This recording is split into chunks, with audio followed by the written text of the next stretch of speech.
Muy buenas tardes para todos. Good afternoon for everyone. For the main table, a very special greeting, a very excellent table with very diverse people, but all contributing a lot. I don't know whether to say that it's good that I'm last, or it's very difficult to reach higher than my colleagues who preceded me. My lecture is called Ancestral Foods, Raw Materials for Biodegradable Packaging. But initially, I want to thank CUMIPAZ for the invitation on behalf of the Latin American and Caribbean Association of Food Science and Technology for the invitation. Originally, our president, Dr. Jairo Romero, also from Colombia, should have come, but he is currently in Argentina in another congress. October, as it is the month of food, is the month of the food congresses, so we are everywhere. Next week, we are in Valparaíso in another congress. Last week was in Cartagena, and so we are always full of food congresses in the month of October.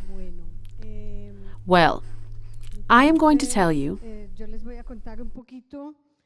a bit of what we have been working on for a long time in our university, and that we are very interested in, that it is not just another job, that it stays on the shelves of the university, that it is something that can be brought to reality. We have been talking with my colleagues, for example, with the governor.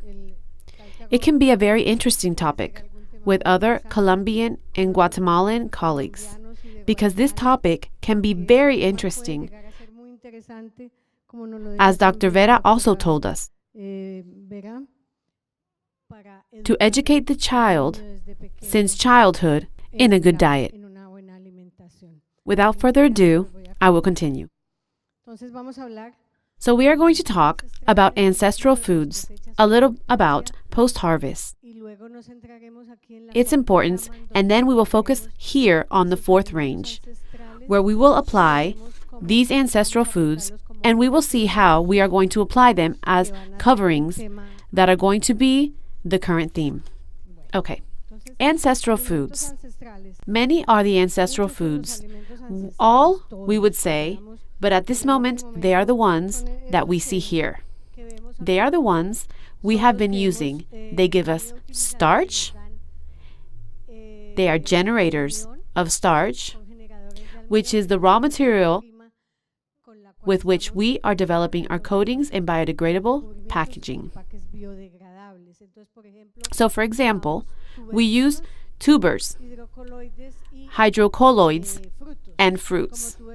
As tubers, cassava, arracha, potatoes, and other tubers, as all this list that I will allow myself to read, because it's very important, because it is the rescue of all these ancestral tubers that we must bring back to our food.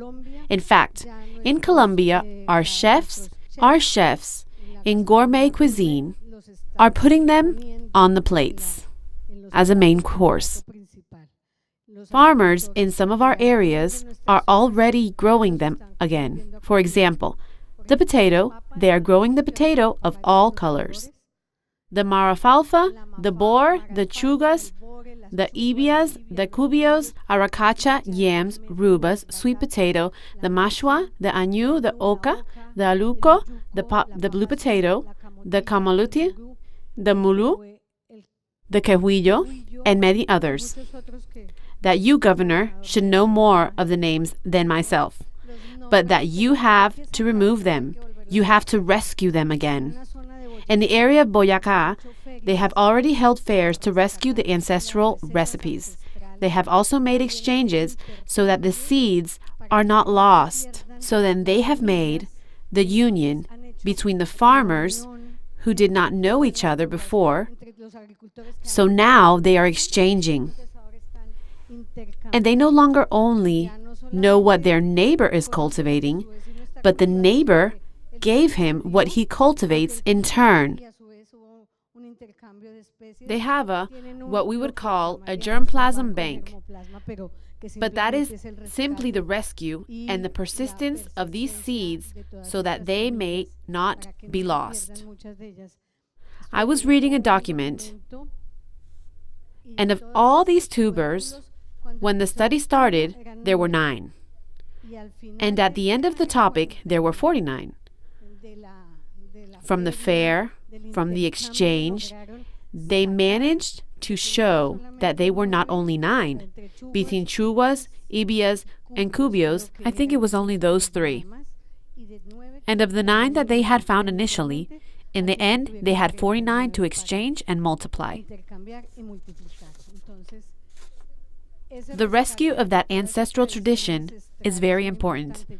I remember eating at home what was called el cocido sabanero, or cocido bayocense.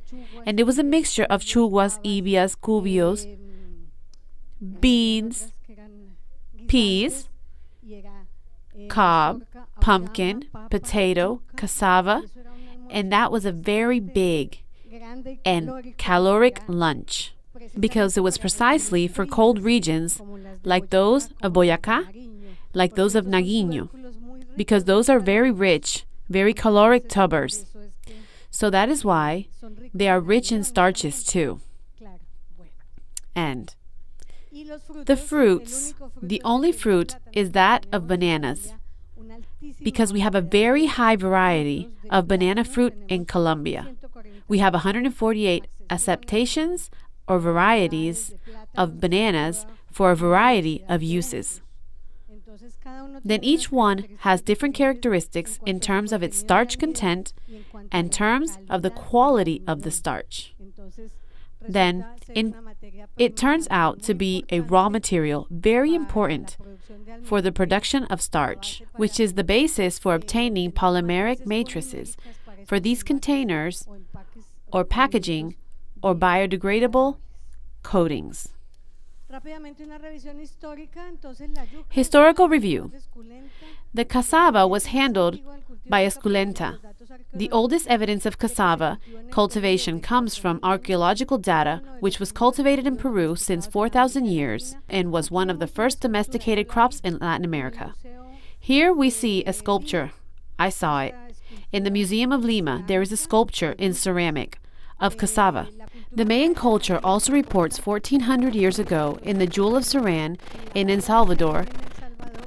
The cassava is shown as a very caloric Mesoamerican food supplement.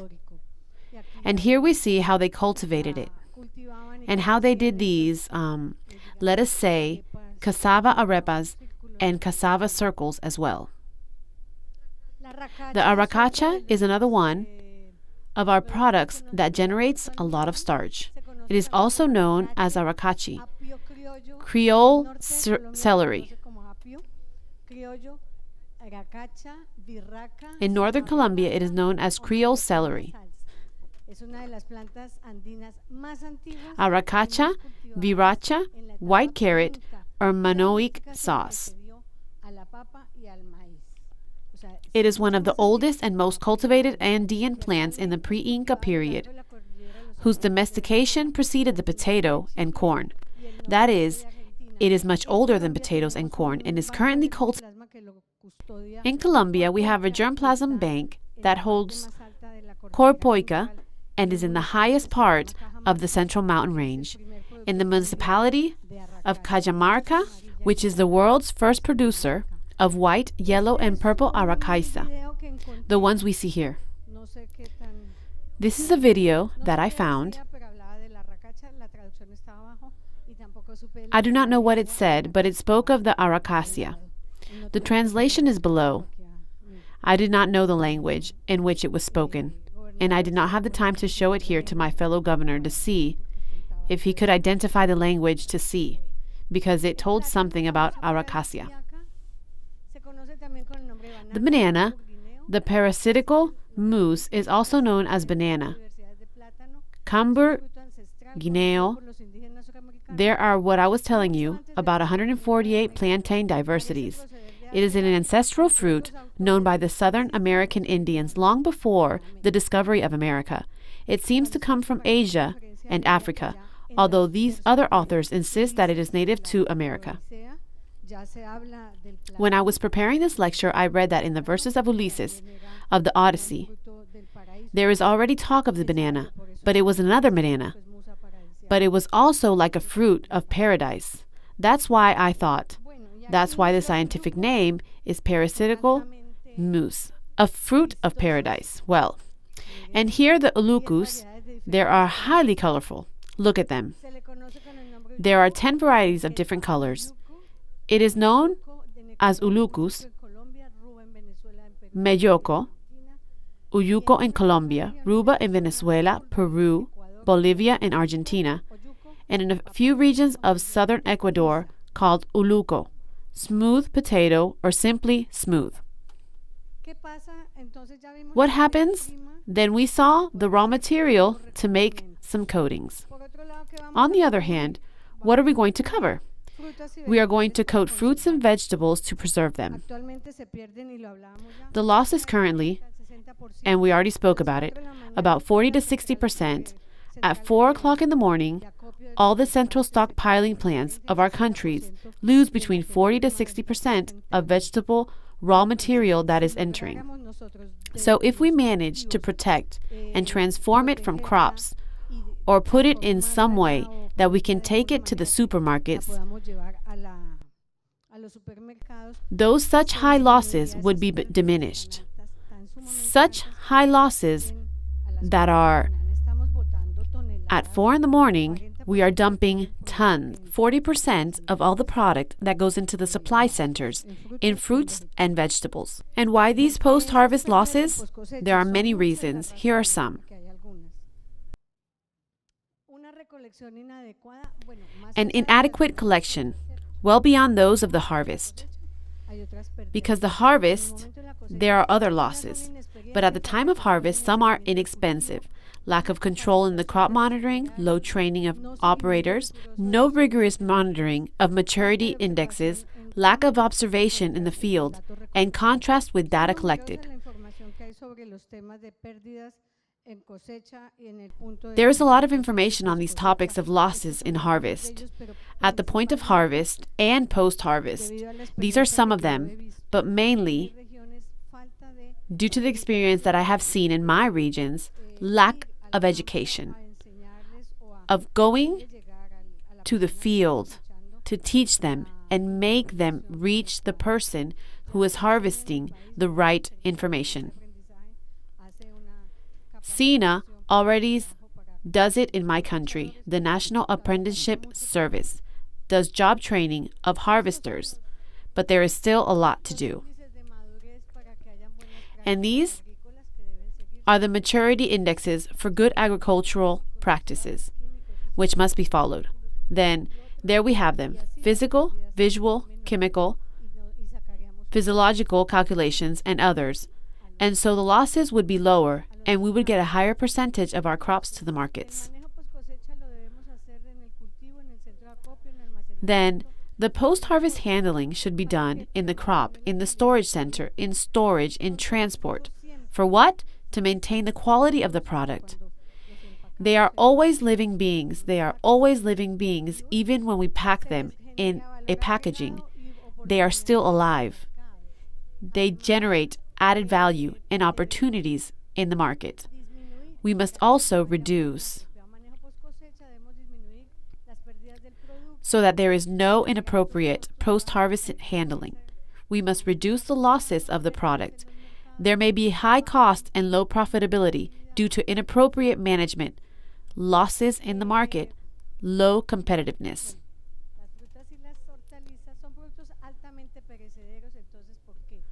Fruits and vegetables are highly perishable products. Why? They breathe, they perspire, produce ethylene. They have many ripening processes. Then, what happens? Those processes must be stopped or mitigated. Then one of the methods is through the coating with biodegradable material. Not with plastics, as is done so far. we will go into that topic. The foods are classified according to their conservation in first, second, and third range. The first range is fresh. The second range is the canned ones that we know. The third is the frozen by the IQF, like berries and vegetables.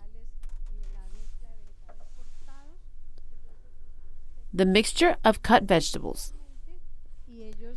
Then they are cut and frozen individually, and they maintain all the characteristics. After thawing, they do not lose the texture nor the form. The fourth one we are going to talk about right now. I jumped in the fifth range. The fifth range are these products that it is nothing but to get them heated, but they are already ready. For example, we have here steamed potatoes with garlic, parsley, paprika, herbs, onion, tortilla. These products simply have been packed, ready to solve the problem for people who live in large cities, who have little time to cook, or who no longer want to cook, but have another lifestyle, do not want to wash, peel, nor cut, cook very little, and rather serve their guests or their friends. And the sixth range, which are already processed, textured products, for example, the avocado, we can have it in the form of pulp or in pieces, ready to use it. They no longer resemble the original product at all. And here are other products that also do not look like the original product. For example, the tomato, to decorate some dishes, in pastries or in hotels. In the Horeca line, hotel, pastry, and catering.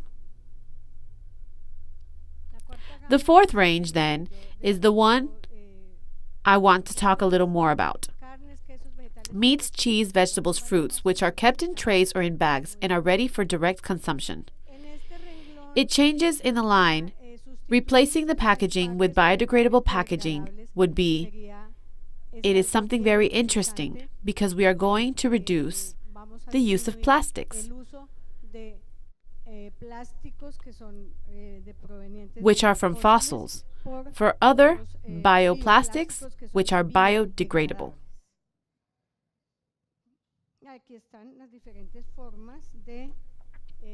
Here are the different forms of fruits in the fourth range. For example, a fruit completely peeled and packed. That is not a non-renewable plastic, but a renewable plastic. In fact, we are already doing it in our laboratory.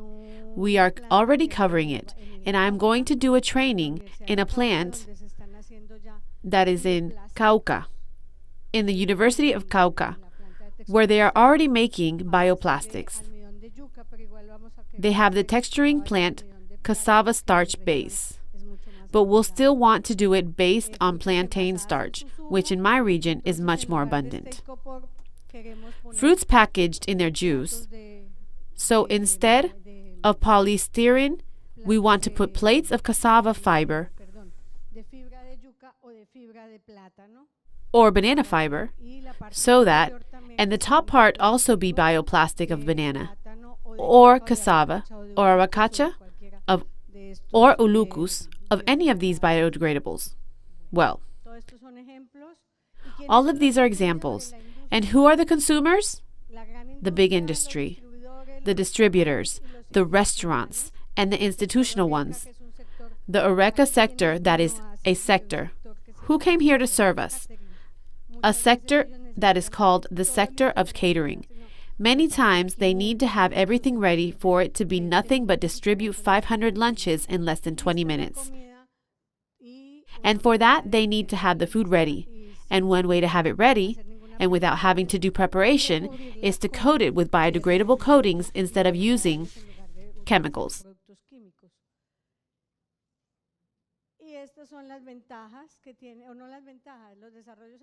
And these are the advantages they have, or no advantages. Current developments are aimed to applying non-caloric technologies for the conservation of fruits and vegetables. Ultraviolet, high hydrostatic pressures, irradiation, or edible coating. 3 minutes, thank you. Why are the fourth range demanded?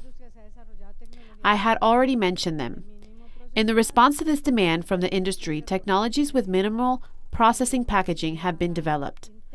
Fresh fruits and vegetables cut subjected to processes of low intensity and that maintain their nutritional and beneficial health characteristics.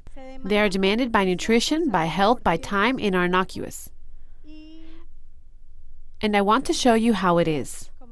The coatings, the story is that they come from China, from the 12th century until our days, with allergens, carrageenans, chinosa, etc. are used. They are materials that come. They are natural.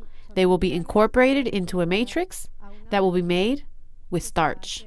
And they will be coated and dried between 35 and 40 degrees Celsius to then preserve the vegetable product once coated and dry for long periods of time, or not for long, for a longer time at a low temperature. Why? Because there is a small atmosphere here that is modified, where there is a lower permeability to oxygen and water vapor. And then the product will slow down its ripening and senescence processes, just as there will be a barrier to the light that delays oxidative processes, and is composed of a polymer matrix, which are these ancestral starches, and they can also be of animal or microbial origin. Plasticizers, which are always glycerol, and some antimicrobial, antioxidant stabilizing, or biosensing principles. Here are all the biopolymers that can be used and the functional properties of these coatings, which can be sensory because they maintain. They are transparent and protect the product. Barrier properties, mechanical properties, hygienic properties require a simple technology for its preparation. The components must not produce environmental pollution, are low cost, and have adequate surface properties to stick to any surface of fruits. Here we can see what kind of products can be used. They are all natural, and these coatings have all the qualities. Finally, we have the smart coatings. Then, for example, these pears have sensors that tell me when I can consume it to eat it fresh, because I want it to be crispy. Then that I can perceive the sensory characteristics, or that has lost a bit of firmness, whether it is ready to be cut or that it is definitely for pulp or to discard it. The same goes for the meat. And here are other sensors of time, temperature, humidity. These ombu, which is a patent of a German company, made it mainly from Swiss chicken, from when the chicken was in good condition until it was already bad. And here is another biosensor for when the product no longer has oxygen or when the product has oxygen. What do I mean by this? That all these sensors can be included in the biopackaging, and we no longer have to use plastic, fossil plastic packaging, which will increase my... This morning, we heard that the amount of plastic is impressive. We already see how. The videos that in the Pacific Ocean there is a plastic island as big as Colombia, where the Humboldt currents cross. They accumulated there. It is terrible. Well, for me, that is awful. And then that has given me more strength to continue working on this issue of biorecovering and biopackaging. This one is great because this smart label is for meat. Then when the product is already deteriorated, a bar comes out and they can no longer register it at the register. Then you can't buy it. Then one is not going to take something that will do wrong to the house, but rather it stays at the supermarket. And well, these are some results, more advances, in which I can place some sensors and some antioxidants, vitamins, minerals, antimicrobials for this new technology, which are nanoemulsions or nanoparticles.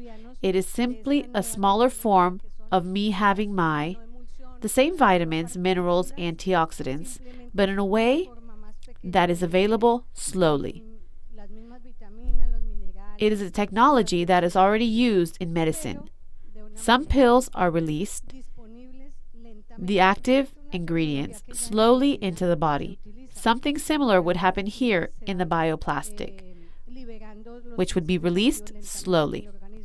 We can also put some biosensors of pH changes. In fact, we are finding out how we can do it with a few extracts of blackberry. The blackberry is sensitive. When you add milk to the juice of blackberry, it becomes another color, right?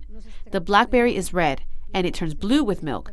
That change is what we want to use because it's a very subtle change in a very small pH range. So we want to use it. The nanoemulsions, all this will be available to you. Then, extraction of collagen, physical, rhetorical, and structural properties.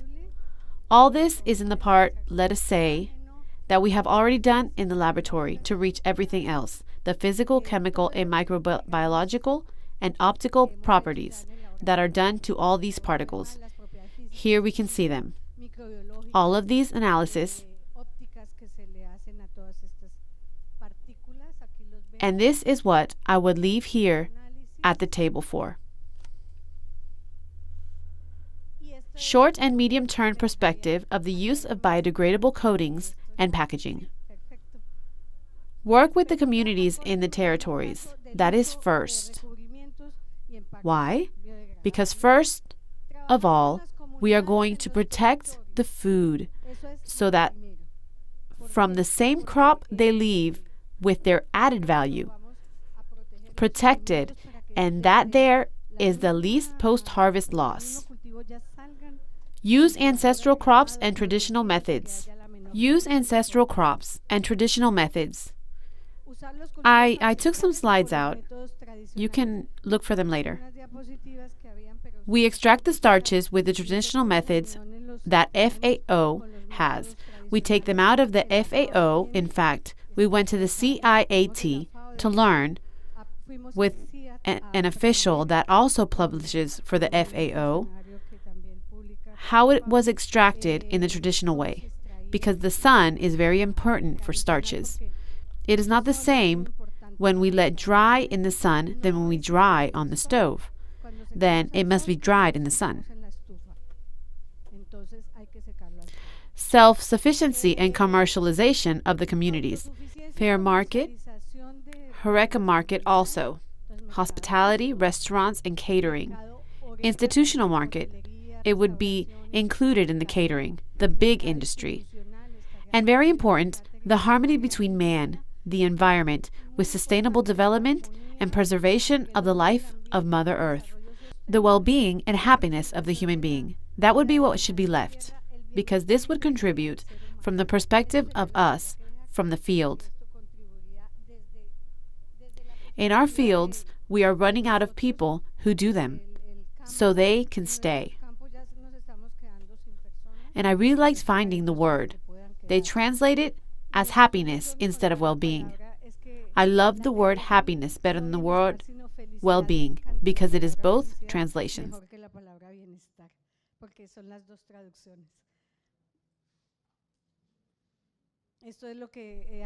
There are 2 articles that we are publishing. They are submitted in 2 journals, and this is the bibliography. Thank you.